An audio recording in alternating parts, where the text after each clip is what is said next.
Bugungi dunyoda insoniyat oldida turgan eng katta muammolardan biri iqlim o'zgarishidir.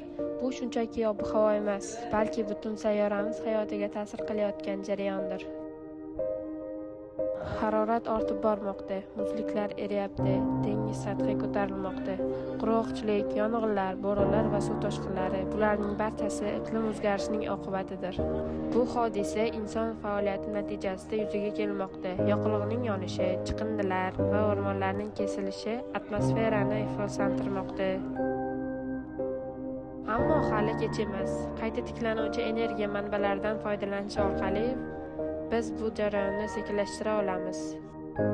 Har bir inson tabiatni asrashga o'z hissasini qo'sha oladi. Daraxt ekish, chiqindini kamaytirish, suvni tejash orqali. Agarda har birimiz har bittadan daraxt eksak ham tabiatga ancha foyda bo'ladi.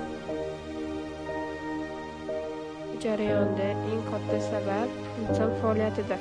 Sanoat korxonalaridan chiqayotgan zararli gazlar atmosferani ifloslantirib, issiqxona effektini kuchaytirmoqda.